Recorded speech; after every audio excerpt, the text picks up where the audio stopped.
Se nos hizo la noche. Pero las emociones aún están lejos de terminar. GDS Radio Mar del Plata, la radio que nos une.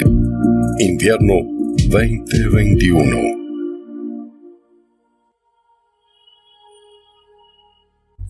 Buenas noches, amigas y amigos de A las Puertas de Magonia, un viaje a la frontera de lo imaginal. Les habla Carlos Matos. ¿Cómo están?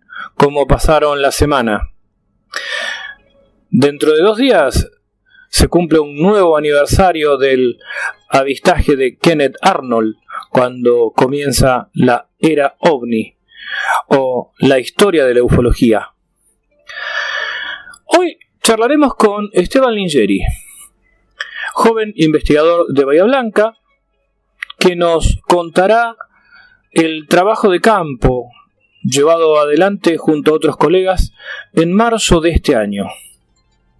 Hablaremos acerca de las luces danzarinas en la noche patagónica. Además, tendremos una entrevista histórica, una nota realizada por Fernando Jiménez del Oso el 19 de noviembre de 1979 a Erich von Däniken. Ustedes ya saben, no compartimos los puntos de vista de von Däniken. En este programa hemos criticado, y a veces duramente, algunas de sus publicaciones. Pero en homenaje a las oyentes y a los oyentes que nos piden material del escritor suizo, es que ponemos esta entrevista. Seguramente servirá de lanzamiento de una sección, una nueva sección en este programa: el rescate de las voces históricas en el mundo de lo imaginal.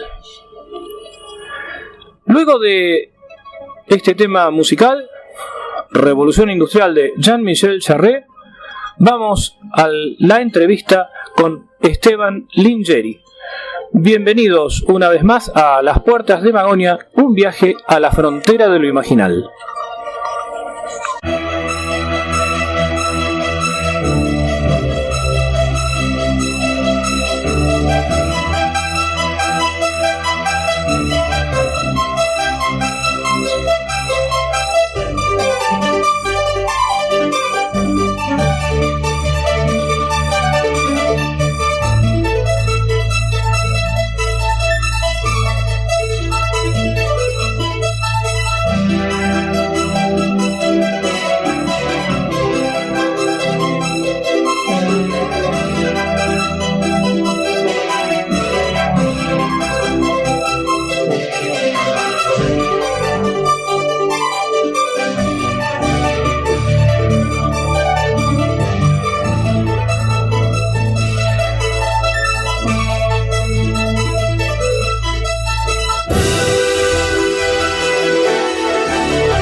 Lentamente las sombras envuelven la ciudad. Y la música se vuelve indispensable. GDS Radio Mar del Plata, la radio que nos une. Invierno 2021.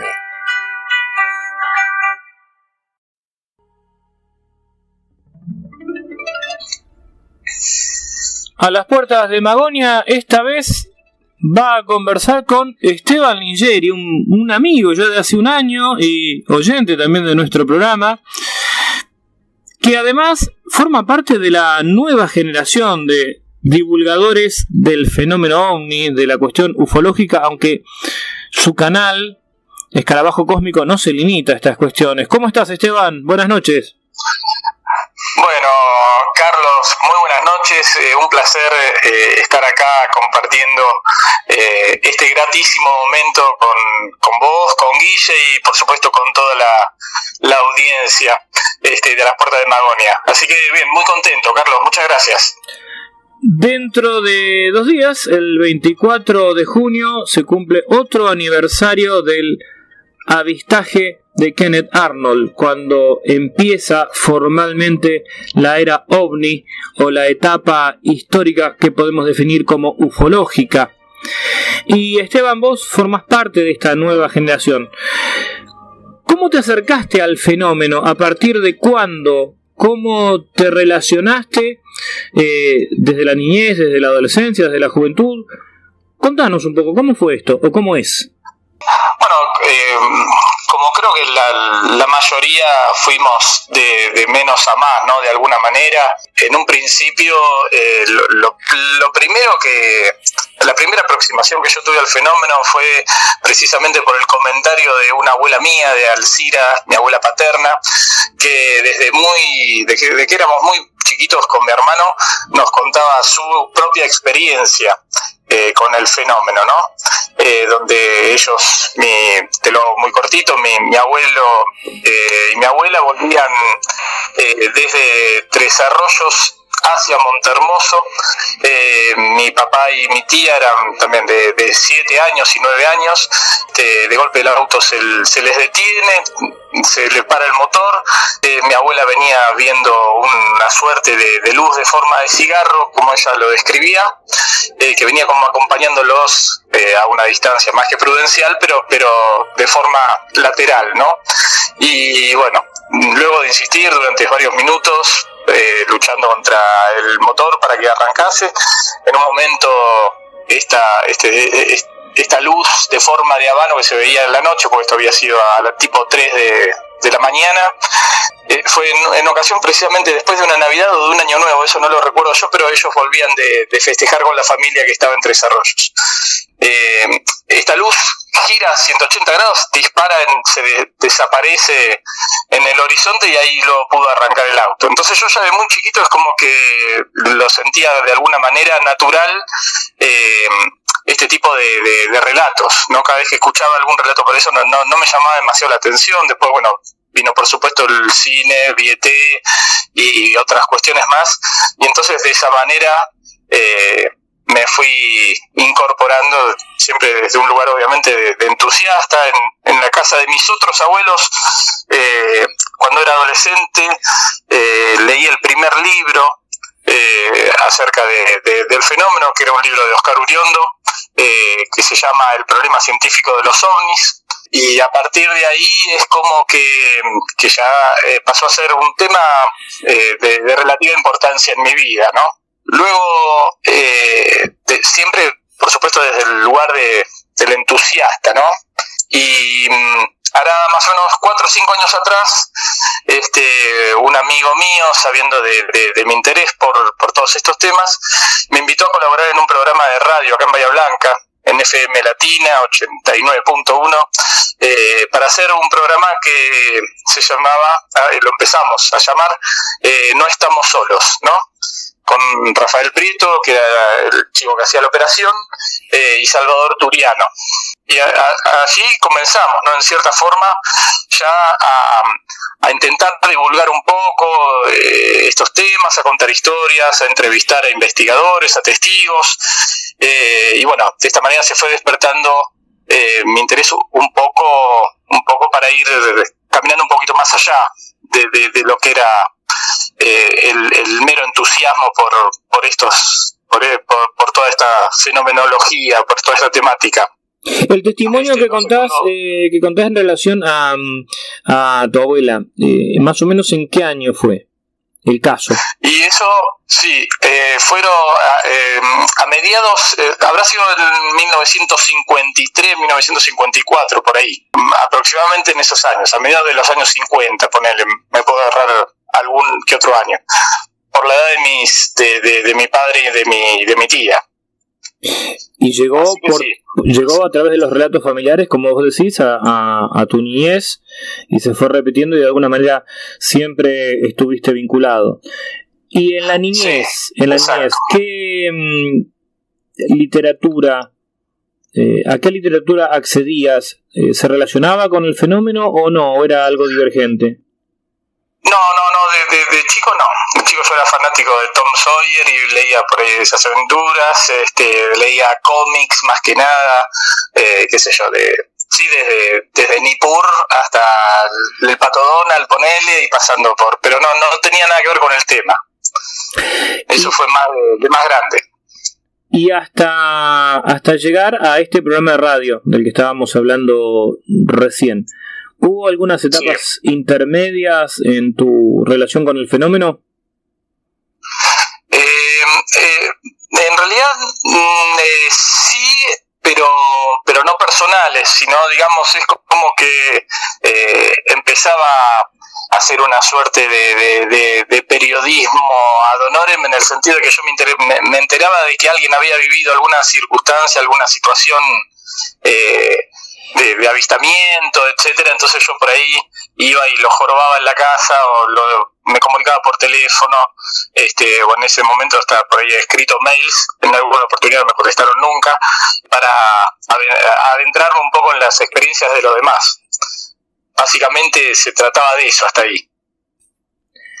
Bien, y cuando llegás al programa de radio, había cierto camino recorrido en cuanto a entrevistas y al conocimiento de algunas personas. En el programa de radio, sí.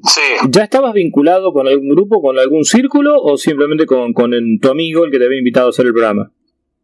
Sí, no, solamente con mi amigo, que en realidad mi amigo era el que hacía la operación técnica, entonces estaba más que nada con Salvador, que era el otro hombre con el que hacíamos la conducción. Pero bueno, como tuve la oportunidad también de entrevistar ciertos investigadores, empecé como a tener algún lazo, digamos, de ida y vuelta, pero sin formar parte de absolutamente nada hasta ese entonces. ¿A quiénes entrevistaste?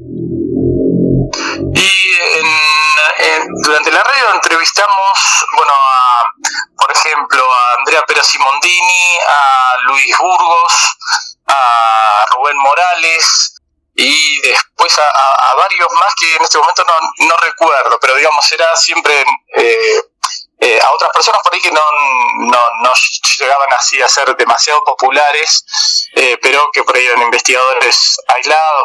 A una investigadora española que se llama Gema Lozano también, que es una investigadora más que nada inclinada al caso o al tema humo.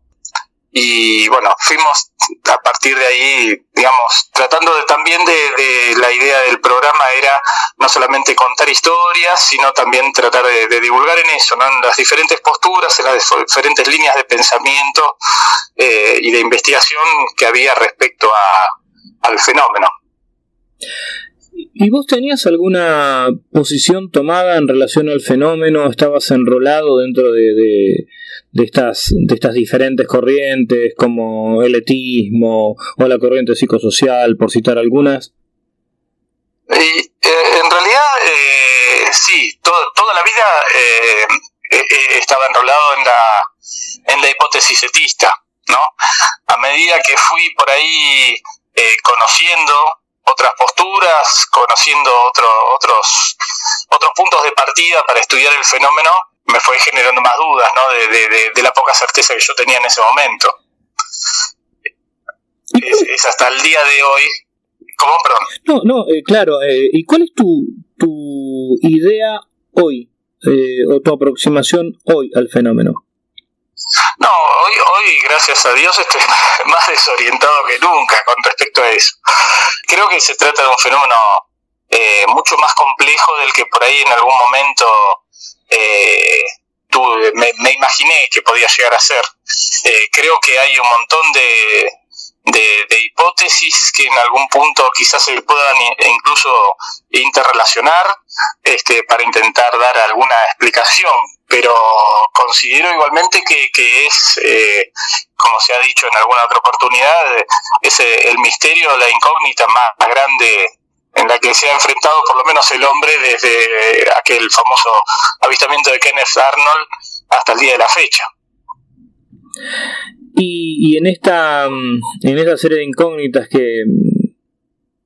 en estos interrogantes que nos hace el fenómeno, ¿vos avisorás alguna solución, entre comillas, algún desenlace o alguna resolución en cuanto al conflicto, a la disonancia cognitiva que nos produce permanentemente el fenómeno? La verdad que a mí el tema por supuesto me apasiona y no hay un solo segundo en mi vida me parece que no esté tratando o que me pueda escapar a todos estos pensamientos.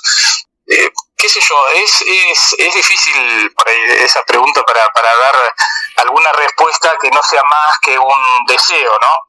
Yo siento que el fenómeno ovni es una zanahoria y nosotros somos el burro que va caminando detrás, pero sí estoy seguro de que todos los pasos que se han ido dando, ¿no? Desde que comenzaron las primeras investigaciones hasta nuestros días, son pasos que han servido para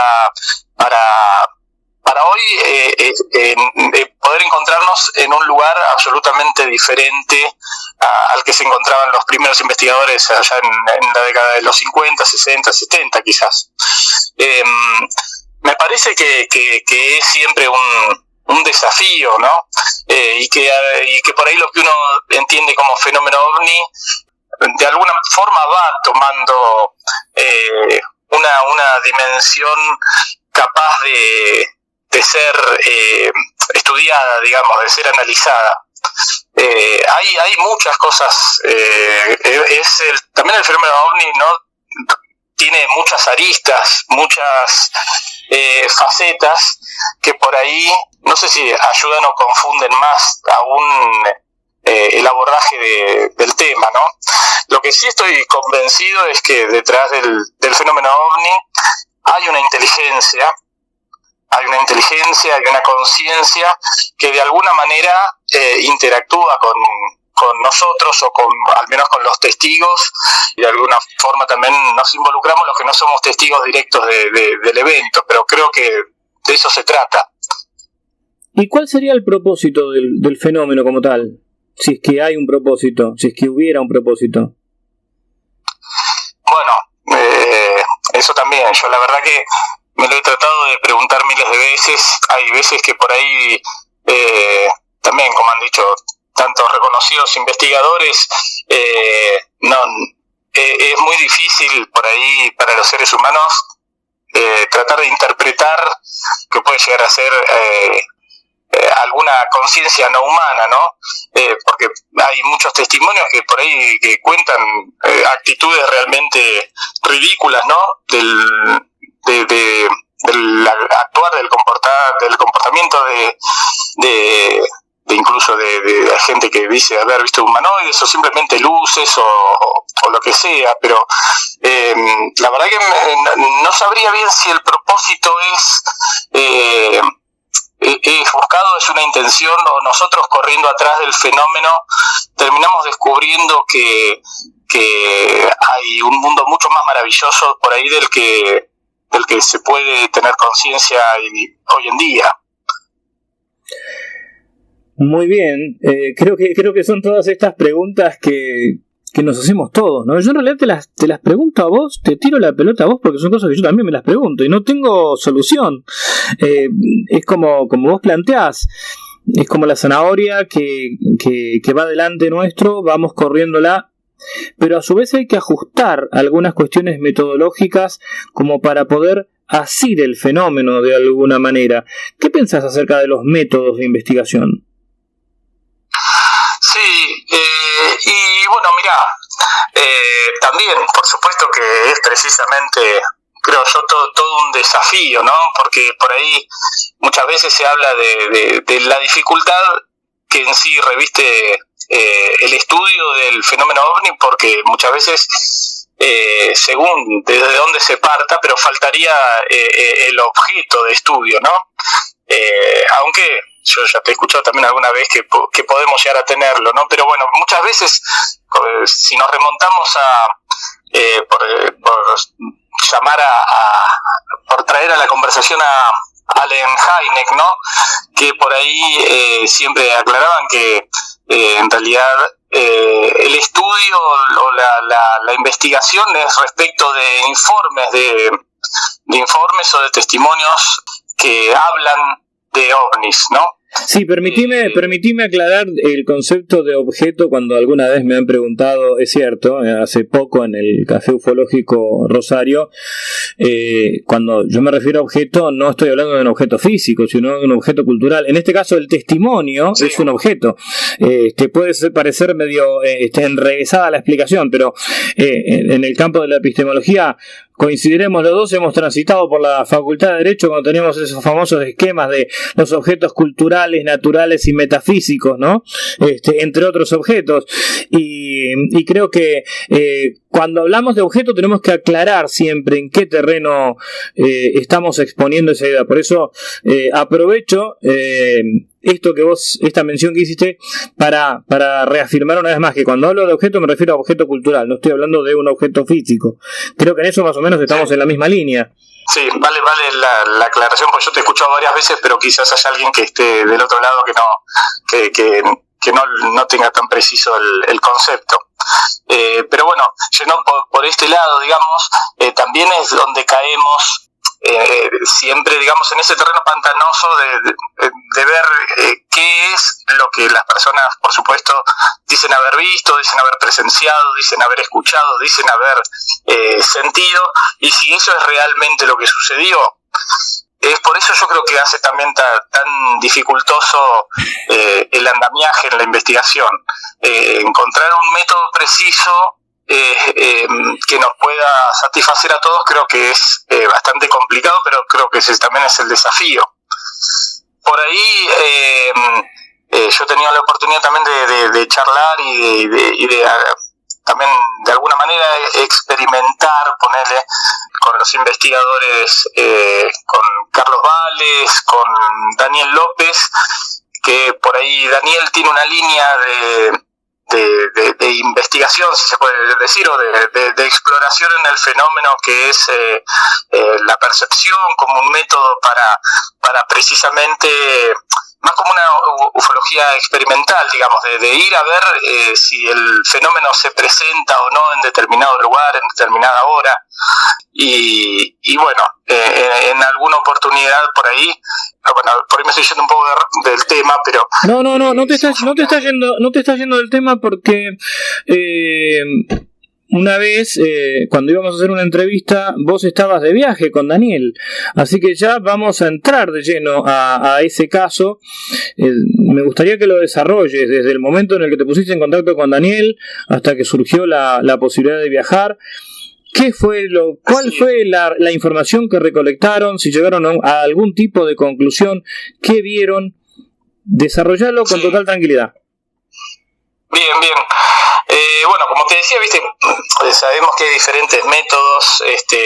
Está la recolección de informes, la recolección de muestras, en el caso de aterrizajes, o hace un ratito también estábamos hablando por ahí de la posible vinculación que puede haber con del fenómeno ovni con la mutilación de ganados. Pero bueno, son todos, digamos, métodos de abordar el tema una vez que ya el fenómeno se hizo presente y ya pasó, ¿no? Que también siempre es ese problema, el de la fugacidad del fenómeno, como para poder detenernos un poco a analizarlo. Bueno, hay varios tipos o métodos de ufología experimental. Daniel, uno de los métodos que sigue ya desde hace unos cuantos años y que le ha dado resultados satisfactorios es el de por medio de la percepción, que muchas veces, en realidad la percepción que tendríamos, Daniel lo podría explicar mejor que yo, ¿no? Pero bueno, la percepción que tenemos todos los seres humanos, muchas veces por ahí se necesita simplemente un elemento que puede ser un péndulo, por llamarlo de alguna manera, un vector, como para que nos ayude a concentrarnos a señalar algo. El año pasado se hizo un experimento en el canal Demonios de Carlos Yurchuk, de nuestro amigo Carlos, un experimento, ¿no? Donde por ahí se ponían un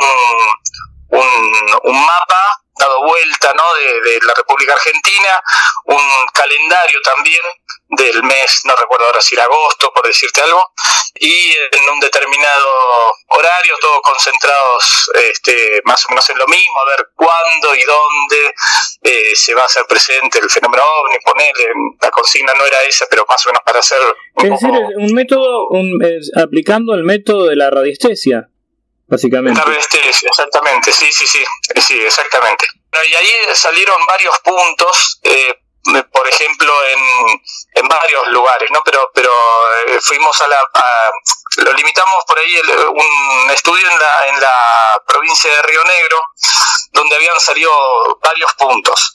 Después, bueno, el trabajo era llamar y rastrear y hacer el relevamiento para ver si efectivamente en esas zonas, más o menos en esos días, se había hecho presente alguna denuncia, aunque sea bueno, y el resultado fue bastante satisfactorio, para mí sorprendente, porque se pudo corroborar casi el 70% de los puntos marcados.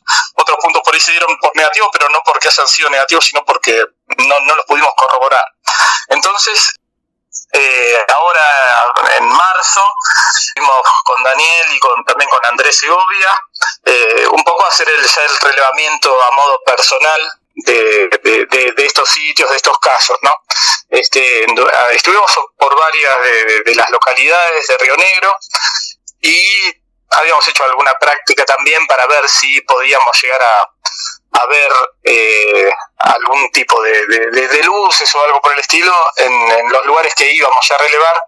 De todos modos, cuando llegamos, por ejemplo, a un lugar que se llama Cerro Policía, en Cerro Policía empezamos a hablar con la gente. Es un pueblo muy chico donde por ahí son 250 personas viven ahí, y enseguida todo el mundo nos hablaba de las luces malas, ¿no?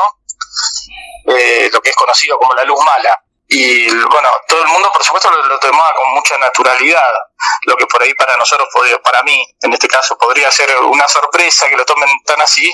Allá era algo natural, y tenía lo extraño del fenómeno, o lo característico de este fenómeno, es que cumplía con un determinado terreno y con un horario también, una franja horaria y un terreno donde se los veía regularmente. Y bueno, haciendo estas vigilias, tal cual, a partir de las 12 de la noche, ponele que se podían llegar a ver, empezamos a ver ciertas luces que podríamos catalogar de extrañas, y después tuvimos un avistamiento ya de 15 minutos donde Daniel, bueno, pudo sacar fotografías y fue bastante sorpresivo, y para mi inexperiencia también bastante intenso. ¿Cuántos días duró esta experiencia en Río Negro?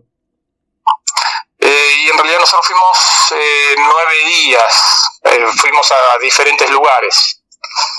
¿Siempre dentro de la provincia de Río Negro o cambiaron de lugar? No, eso siempre en Río Negro. Porque fuimos a los lugares donde estábamos relevando los datos del experimento que habíamos hecho antes ahí en Demonios. Pero esta vez lo limitamos a Río Negro. ¿Y a qué conclusiones llegaron? O sea, una vez que hicieron todo ese trabajo de campo, me imagino que habrán vuelto ahí a Bahía Blanca, a tu casa, se habrán quedado charlando, habrán procesado toda esa información. ¿Y cuáles son las conclusiones? Por ahí se podría aventurar a sacar una conclusión de que yo particularmente voy a hablar de las conclusiones que pude haber sacado yo, ¿no? Porque no tampoco quiero involucrar a todo el equipo y menos como resultado del experimento. A mí, sinceramente, me dio la sensación de que es eso, ¿no? De que por ahí estas manifestaciones lumínicas que veíamos eran algo que yo jamás había presenciado ni imaginado, y se los veía como por los movimientos, por el comportamiento de las luces, digamos, como si fuesen una conciencia, un modo de vida que yo desconocía absolutamente, ¿no? Porque se movían, se juntaban, se cruzaban, se ponían, o sea, con mayor intensidad, menos intensidad, una por encima de la otra, y duró 15 minutos en un lugar que no hay absolutamente nada, ¿no? Absolutamente nada. También eso, digamos, junto con el testimonio de las personas con las que habíamos tenido la oportunidad de charlar, creo que no es esa la conclusión que podríamos sacar, que para mí es muchos por ahí lo relacionan con el fenómeno OVNI por la gran amplitud que tiene el fenómeno OVNI, y por ahí por algunas características en común que pueden llegar a tener, como es la territorialidad, los horarios, la época del año, ¿no? Yo no sé si se podría sacar esa conclusión con absoluta certeza, pero realmente me doy cuenta que hay muchísimas formas de vida quizás que sean desconocidas al día de hoy. Cuando hablas de forma de vida, hablas, bueno, primero describiste una situación de luces que se acercaban, se arrimaban, como si jugaran, como si se comunicaran de alguna manera. Cuando hablas de forma de vida, ¿tomás como que esa misma luz es una entidad viviente? Claro, exactamente, sí. Por supuesto que es una sensación. Me permito solamente, o sea, porque no tengo otros elementos, ¿no? Pero es tu percepción, es tu percepción. Exactamente, yo dije, pensaba, ¿no? Más que nada en ese momento no, sino después, ¿no? Porque uno se queda después pensando y diciendo qué fue lo que vi, volvés a ver las fotos y bueno, lo volvés a recordar. Si bien nosotros aparte grabábamos los audios, ¿no? Lamentablemente no teníamos equipos fuertes como para poder documentar todo, pero sí grabábamos en ese momento los audios, lo que nosotros decíamos mientras lo estábamos observando.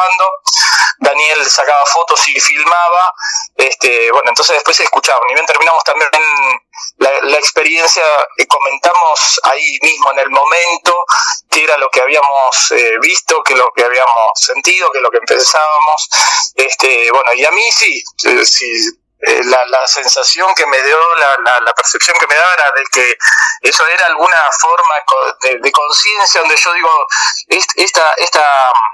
esta entidad, por llamarlo, esta entidad lumínica, no necesita comer, no necesita dormir, no necesita abrazar para sentir que está junto con el otro, no sé, me despertó todas esas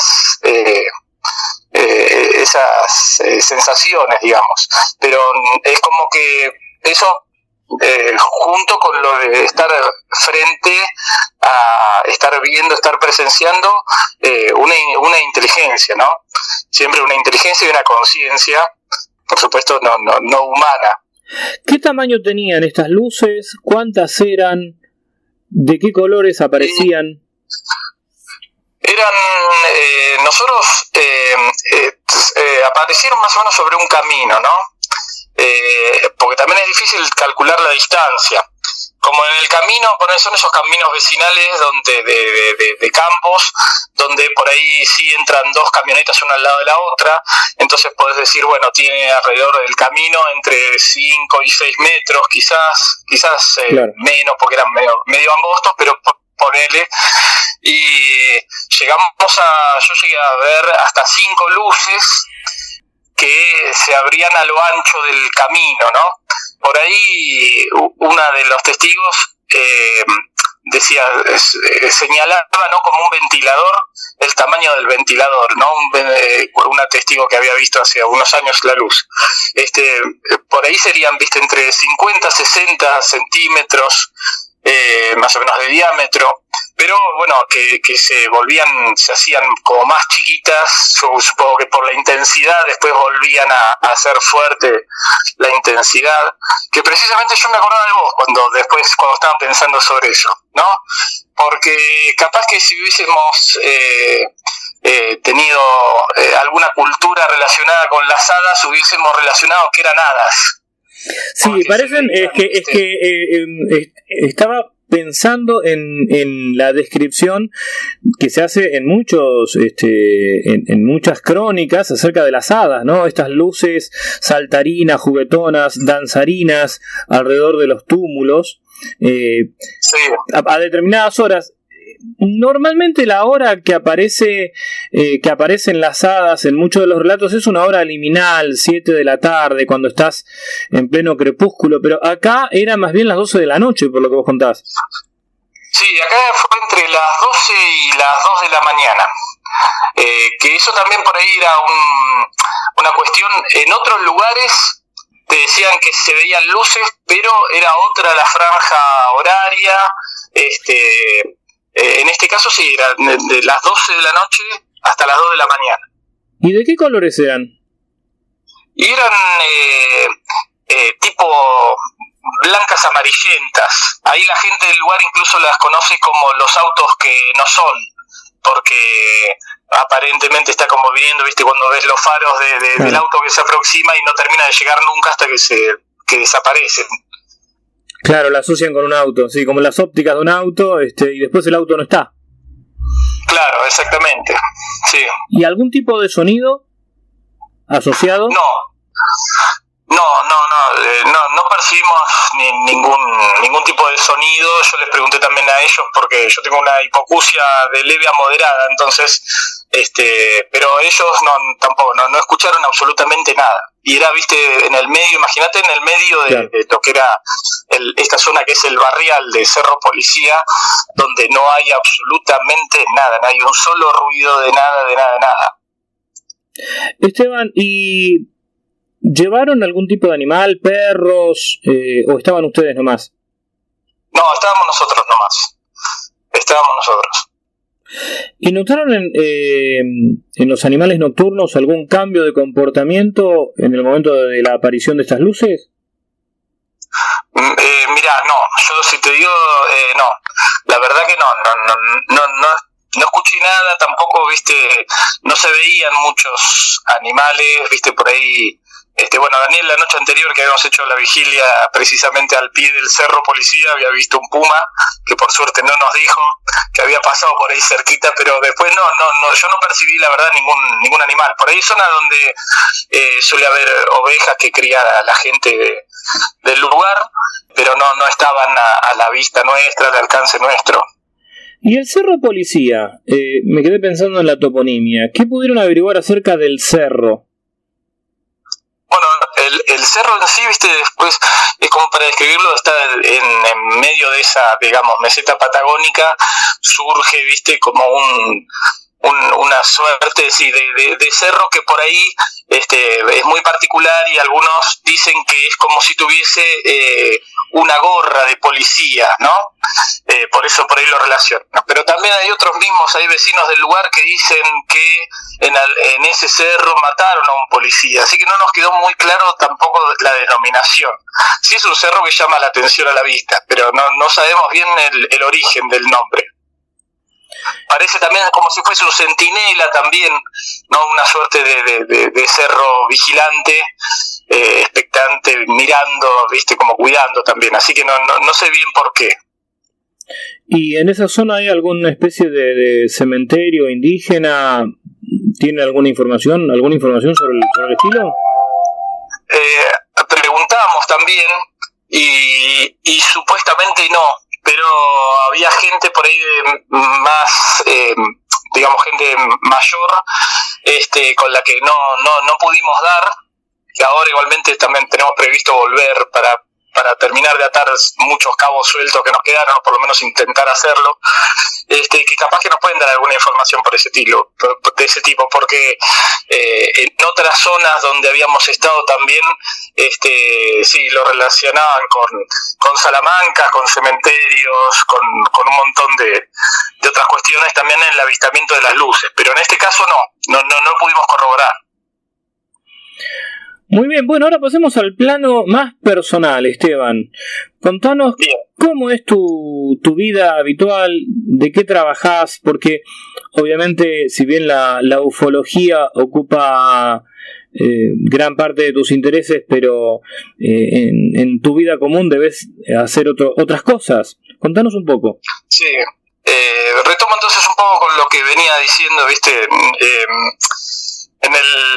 Hicimos el programa de radio, como te decía, hace 4 o 5 años. Después el año pasado, con el tema de la pandemia, no hicimos más la radio y yo me quedé solamente entonces yo soy abogado, entonces me quedé solamente con mi profesión de abogado dando vueltas y una necesidad de hacer otras cosas que no podía calmar, digamos. Que fue por eso también que terminé llevando a cabo el canal, ¿no? Escarabajo Cósmico. Escarabajo Cósmico es un canal que tiene muchísimos viajes. Contanos a quiénes entrevistaste, cuántos viajes hizo el Escarabajo Cósmico y cómo puede hacer el grupo de oyentes de A las Puertas de Magonia, un viaje a la frontera de lo imaginal, para acceder a tu canal. Surgió medio de imprevisto y precisamente por esta necesidad que yo tenía de seguir aprendiendo, de seguir conociendo gente, de seguir divulgando este tema. Hablando una vez, hacía unos años, con Carlos Yurchuk, me había tentado también, en un principio lo tenía como algo potencial y bueno, finalmente me decidí a hacerlo y más o menos lo vamos haciendo. En realidad son ahora creo que 31 viajes, que también le empecé a llamar viaje a esta suerte de entrevistas. Primero porque entrevista me queda grande, porque yo no soy periodista, es una de mis vocaciones frustradas, digamos, pero que más o menos las puedo canalizar a través de Escarabajo Cósmico.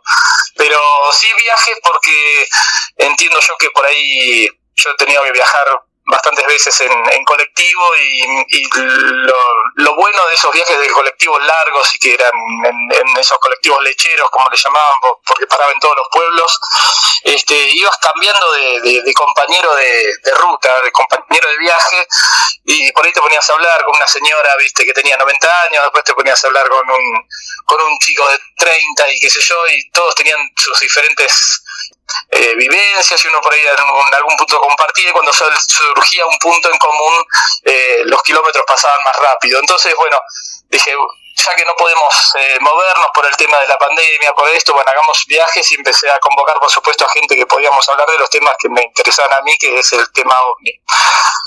Ahora me animé a hacer directos, entonces estoy haciendo algunos directos, sin descartar también la modalidad de viaje, que es por ahí para grabarlos, editarlos y después pasarlos, ¿no?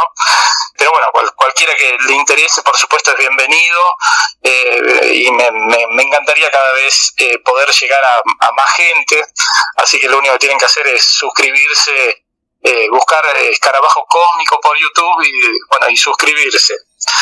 Yo he tenido la oportunidad por supuesto, de hablar con un montón de gente de diferentes líneas de investigación, de diferentes posturas frente al fenómeno.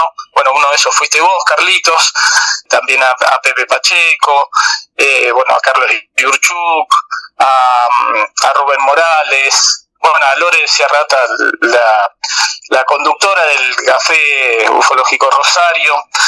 a Silvia y Andrea Pérez Simondini, a Horacio Pistoni, a Sari Méndez, a Alberto Brunetti.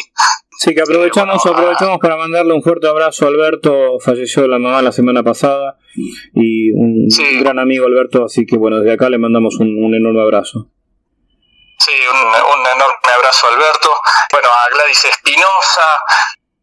Seguramente me estoy olvidando de varios muy buenos amigos que me lo van a reprochar después. Seguramente cuando entren en el canal van a ver también la diversidad de testimonios y la gran cantidad de personas que entrevistaste, así que bueno, ahí están en el canal, los pueden ver. Sí. Mira, una de esas cuestiones por ahí que para mí son enriquecedoras a nivel personal y creo que también son interesantes para todo aquel aficionado al tema, es que yo trato de darle la mayor amplitud posible al canal en cuanto a eso, en cuanto a escuchar diferentes posturas. Ahora justo que lo nombramos a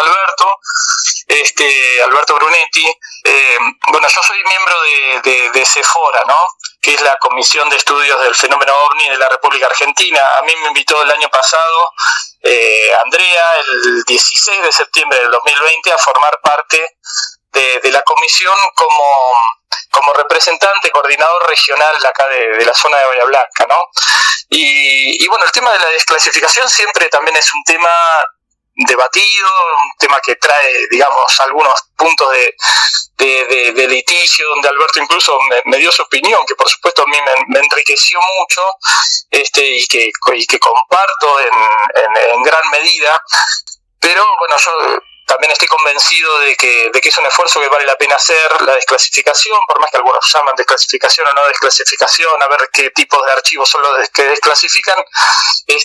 Me parece que todo lo que sea para sumar, para dar un paso al frente, creo que es bienvenido.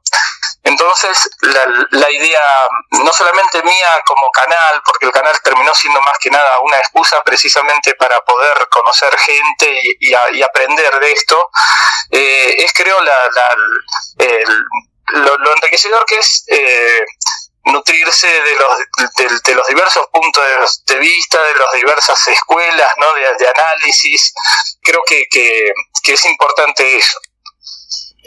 Muy bien, Esteban, llegamos al final de la nota por hoy, lo que no significa que nos sigamos encontrando en programas sucesivos, así que te quedan estos 3 minutos para redondear lo que creas que quedó como cabo suelto, o para expresar lo que quieras. Bien. Por ahí, justo que estábamos hablando de esto, yo creo que la ovnilogía argentina es muy rica, hay grandes investigadores que uno, por supuesto, después podrá ir desatendiendo o profundizando más en una u otra línea, pero creo que la investigación en la República Argentina es muy rica, está llena de gente que tiene muchísimos conocimientos, de gente que está muy entusiasmada con el tema.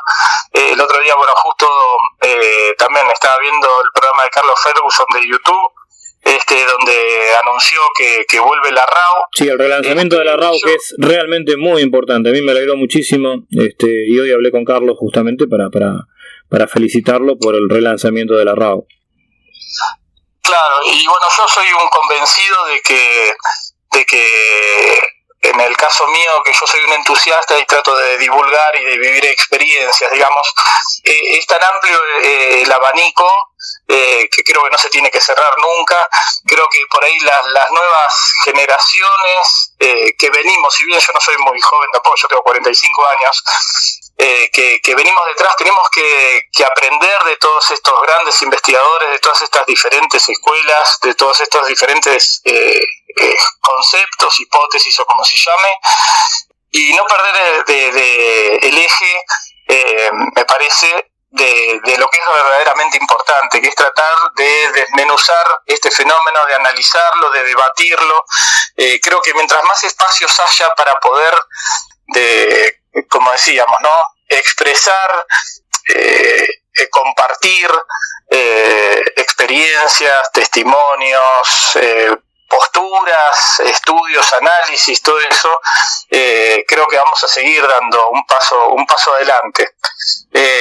Así que, bueno, creo que no hay que bajar nunca los brazos también, por eso, en realidad yo me considero un burro, no los demás, ¿no? La zanahoria puede ser el ovni, pero yo básicamente en eso creo que hay que ser persistente, y creo que a paso firme vamos a estar un poquito cada vez más cerca de descubrir de qué se trata. Bueno, tampoco te subestimes, Esteban, la verdad que estás transmitiendo y divulgando el fenómeno de las diferentes aristas, como vos bien lo decís. Ha sido un gusto escucharte hoy en nuestro programa, y bueno, quedan las puertas abiertas para futuros encuentros. Te mando un fuerte abrazo y bueno, nos estaremos viendo en próximas ocasiones.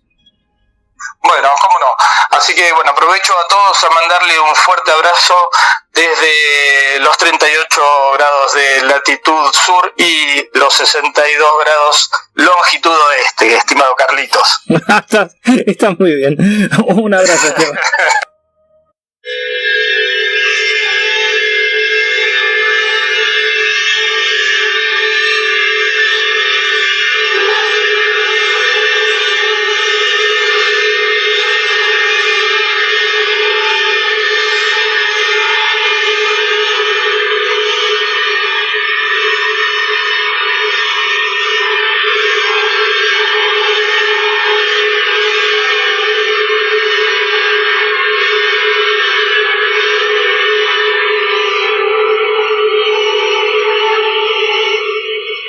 Von Däniken es un autor que ha vendido millones de libros.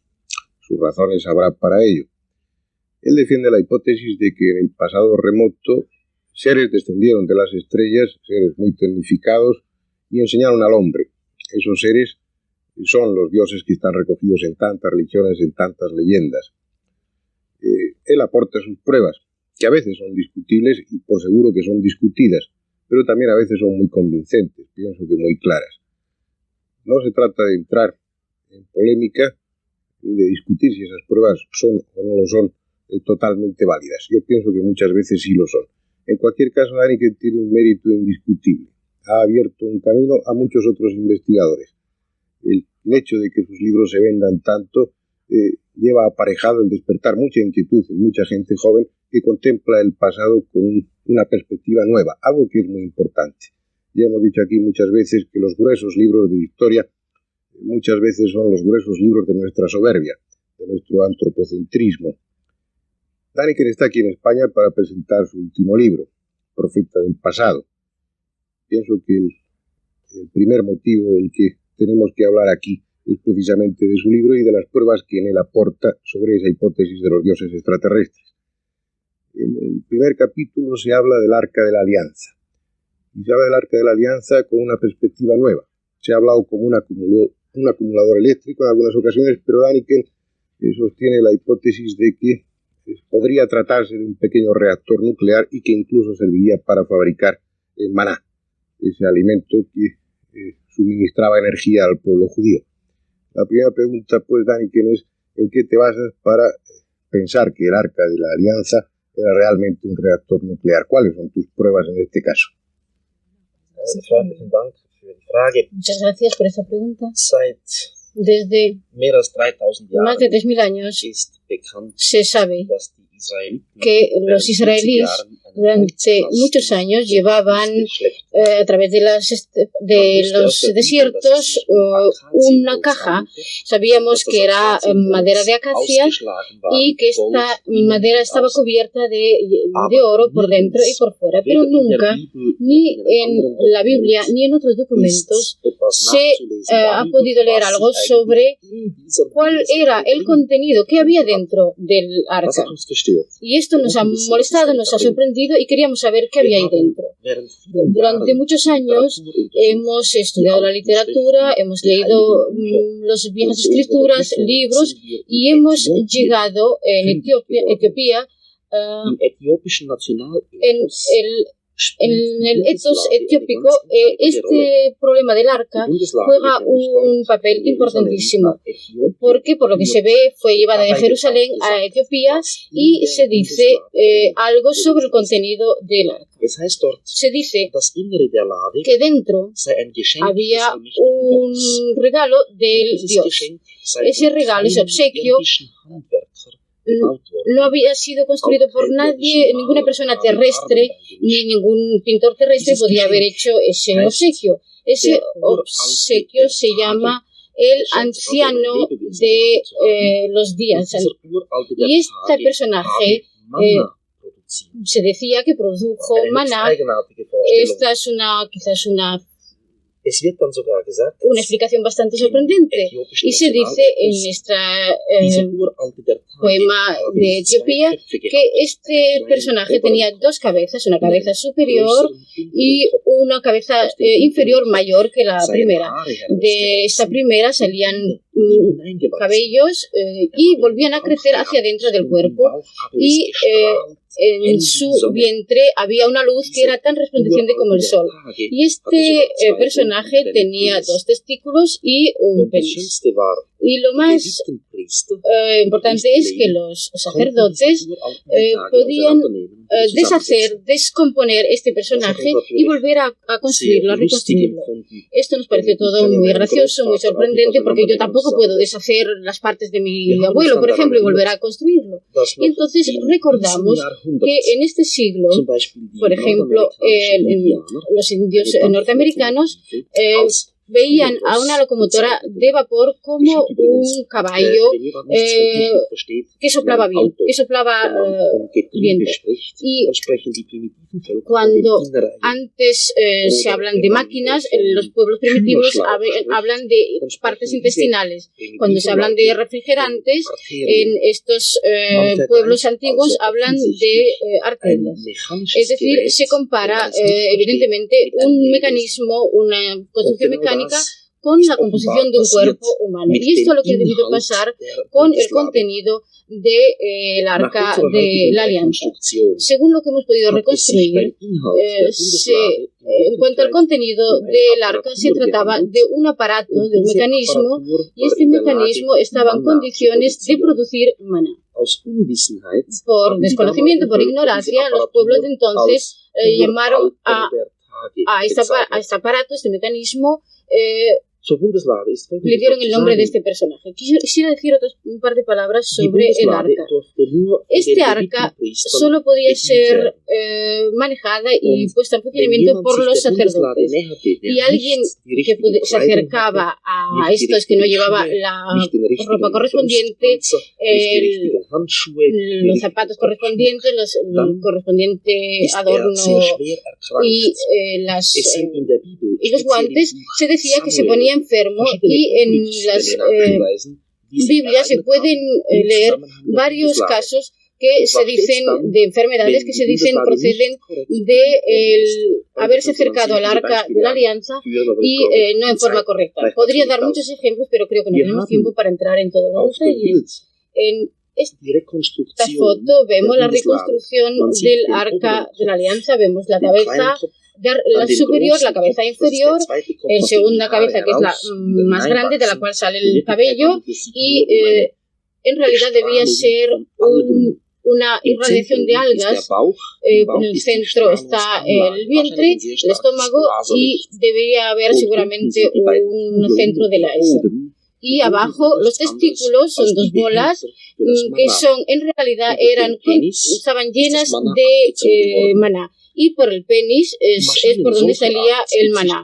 Máquinas de este tipo existen hoy todavía. En el Soyuz soviético había dos máquinas de este tipo en prueba de experimento, y allí las algas son alimentadas y son sementadas por los excrementos de los astronautas. La pregunta que se puede plantear al hacer este tipo de reconstrucciones es ¿de dónde esto necesita energía? Hay energía eléctrica, energía mecánica, hay ventiladores que circulan por un sistema de tuberías, y entonces la pregunta es: ¿de dónde viene toda esa energía? Los israelíes no tenían energía eléctrica. Ellos estuvieron 40 años por el desierto y es imposible después encontrar un enchufe en el desierto, por supuesto. Y entonces se puede dar una explicación a este problema. Mientras yo estoy hablando aquí, hay 32 satélites que están dando vueltas por el espacio, americanos y rusos, y estos llevan reactores, mini reactores. Son pequeñísimos aparatos que tienen una radiación muy fuerte de uranio o de plutonio, en general plutonio limpio, puro, y este plutonio tiene una gran energía de radiación y esta es transformada directamente en electricidad, no a través de agua, sino directamente. Estos reactores son muy potentes, pero son muy peligrosos si se les utiliza de manera incorrecta. Yo, por ejemplo, me puedo figurar muy bien que un personaje extraterrestre, por ejemplo un dios, podía tener interés para 2 generaciones durante 40 años el separar una parte de la población del resto de la población. Entonces los llevaba al desierto y no tenía ningún contacto ni sexual ni ningún otro tipo de contactos con el resto de la humanidad. Entonces tenía que alimentar a este grupo para poder sobrevivir. Entonces, desde una nave espacial utiliza un aparato que puede producir oxígeno y algas, y la vida de las algas producen en cierta forma oxígeno, y eso es imprescindible. Asegurar albúmina y asegurar al mismo tiempo oxígeno. Este aparato fue entregado a Moisés y a Aarón, y se les dio exactamente las instrucciones de cómo debían manejar esa máquina, y solo personal preparado podía acercarse a estos mecanismos. Por eso se formó este tipo de sacerdotes que podían acercarse y manejar el arca. Esta arca tenía que tener una dimensión muy determinada, porque dentro había que poner toda la maquinaria del maná, o solamente una parte, la parte que era peligrosa y que producía energía. No debemos olvidar que en las antiguas escrituras, en la Cábala, se decía que este personaje era deshecho, descompuesto y volver a componer. Quizás en el arca había parte de este personaje. Hasta ahí. Perdón, Daniken. ¿Dónde crees tú que está ahora el arca de la alianza? Hemos procedido de un modo criminalístico, por así decir. Hemos estudiado muchos libros antiguos y hasta el punto que podemos reconstruirlo según nuestra opinión. Hoy en día el arca debe estar en el subsuelo de la iglesia Santa María, de la iglesia cóptica, en la ciudad Aksum, en Etiopía. Uno de los aspectos que comentamos con frecuencia en este programa es lo extraño que resultan las culturas megalíticas. Aquí decimos a veces que parecía que los hombres antiguos habían contraído la locura de la piedra. Levantar monumentos imposibles en una época en la que, según la arqueología, no tenían ningún instrumento técnico.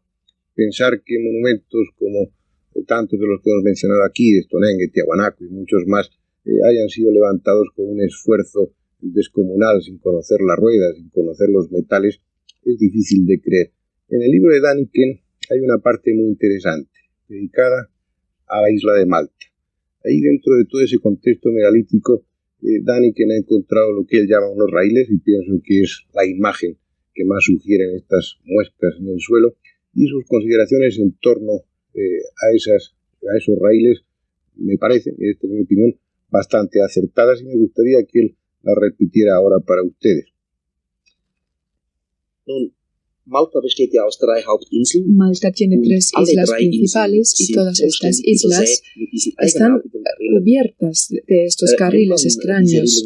Cuando se ven estos carriles, se tiene espontáneamente la impresión de que se trata de huellas de carros. Yo mismo en Malta he oído decir que se podría tratar de huellas de una especie de trineos que transportaban cargas pesadas. También se me dijo, señor Däniken, piense usted o imagínese usted que se coge el tronco de un árbol que en la punta tiene forma de horquilla y esta rama en forma de horquilla se cuelga al cuello de un animal y encima se pone un peso. Ahora el animal se mueve tirando detrás de sí o arrastrando detrás de sí este árbol. Esto también podría producir estas huellas. Bueno, hay muchas explicaciones más, pero tengo que decir que las versiones que se nos han dado no me parecen correctas. En primer lugar, para esto hay que saber que las huellas en Malta no son huellas paralelas. A veces se alejan un carril del otro, a veces se aproximan. Por lo tanto, cualquier versión que dé como explicación unos ejes fijos no puede ser correcta, puesto que entonces no podría producirse este fenómeno. Aparte de esto, hay que decir que las islas de Malta están en el Mar Azul del Mediterráneo. Hasta entonces tampoco se ha pensado que quizás las mareas podían tener alguna influencia, pero hoy en día se han mandado a submarinos para investigar el caso y se ha visto que no ha sido cierta la teoría de las mareas, sino que hay dos teorías más.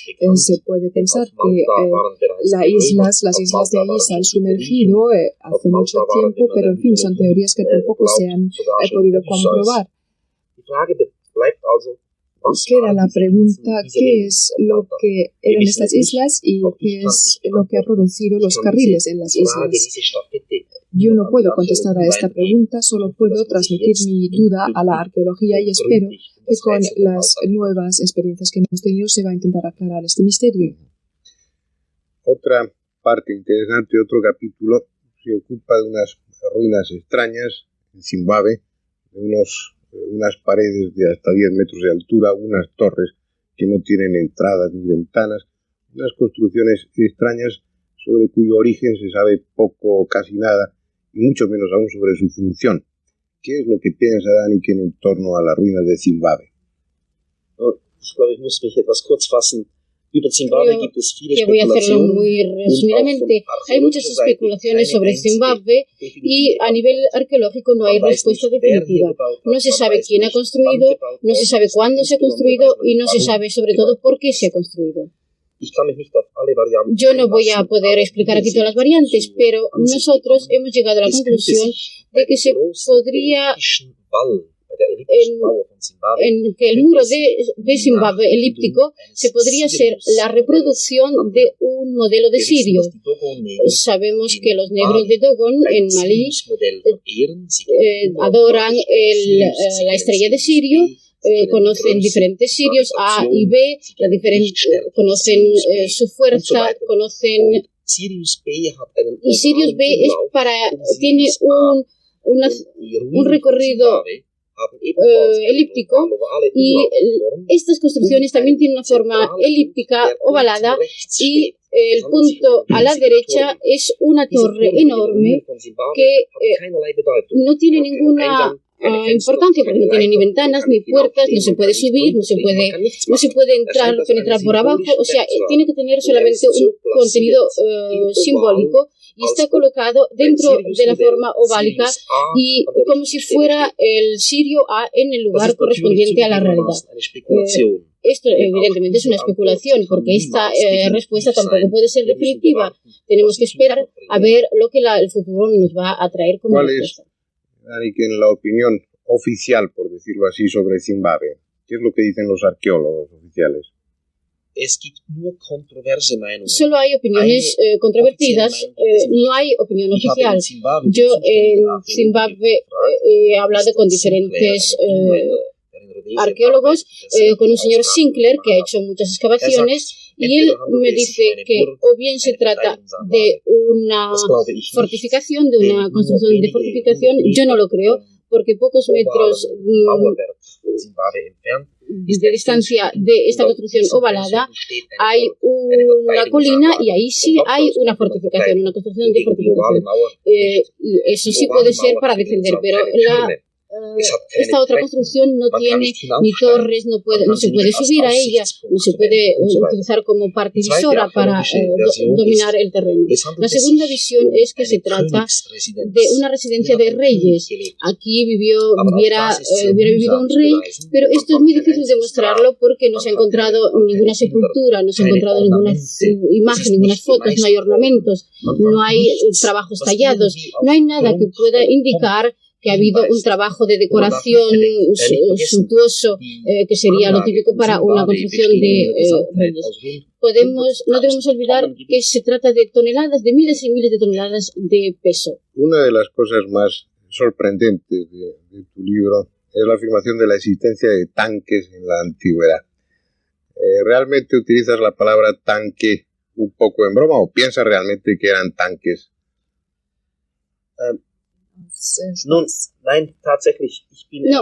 yo mismo he estado muy sorprendido al ver, por ejemplo, en el Museo de Londres hemos visto diferentes formas de escenas de lucha, de combates, y en estas fotos hemos visto una especie de carro de guerra, o como se utilizó en la Edad Media, una especie de bulón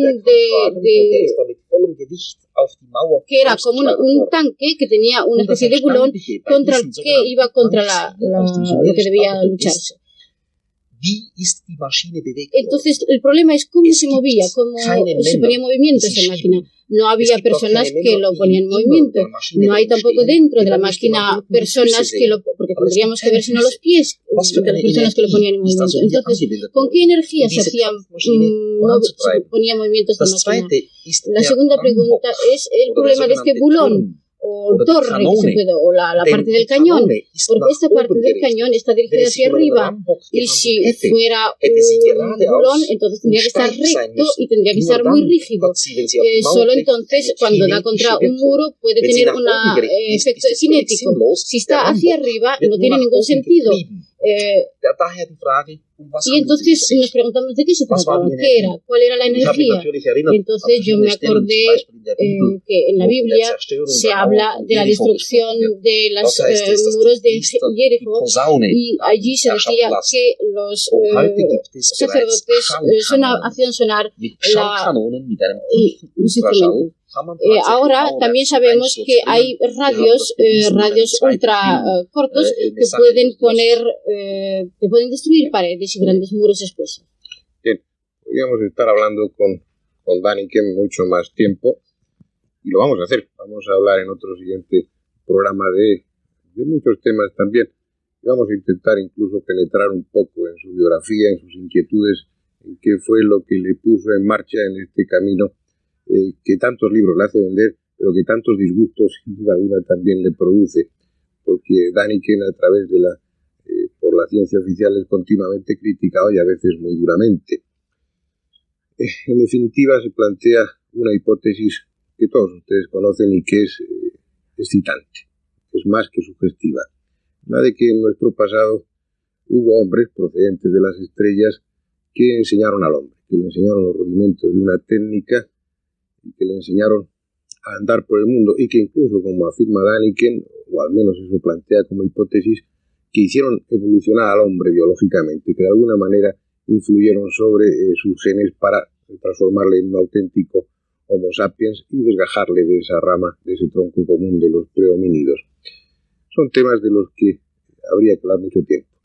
Vamos a dejarlo aquí y la próxima semana volveremos a estar con Däniken también.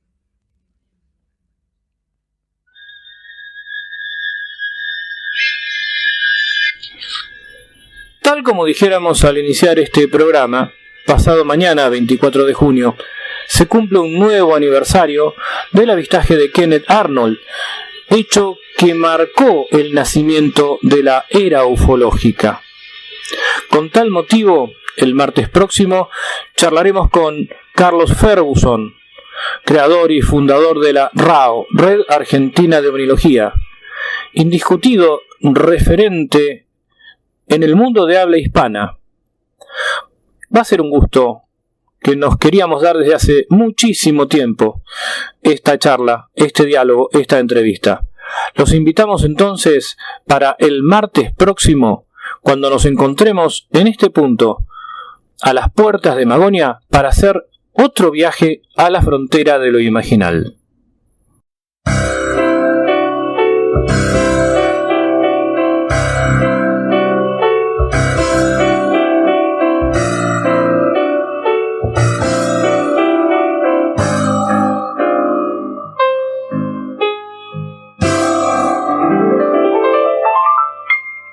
Penso che un sogno così non ritorni mai più. Mi dipingevo le mani e la faccia di blu. Poi d'improvviso venivo dal vento rapito e incominciavo a volare nel cielo infinito. Volare,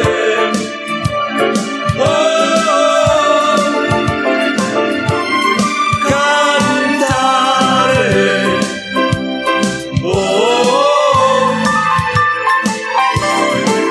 nel blu, dipinto di blu, felice di stare lassù. E volavo felice, più in alto del sole ed ancora più su, mentre il mondo pian piano spariva lontano laggiù. Una musica dolce suonava soltanto per me.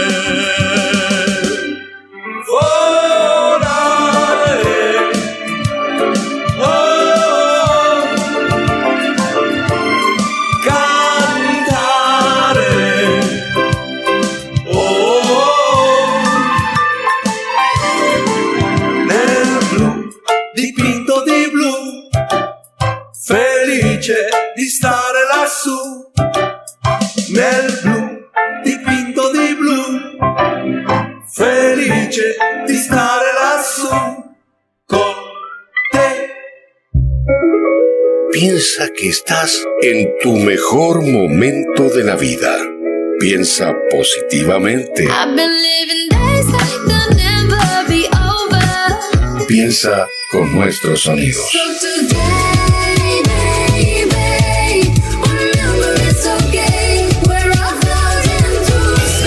Invierno 2021 por GDS Radio Mar del Plata, la radio que nos une. www.gdsradio.com.ar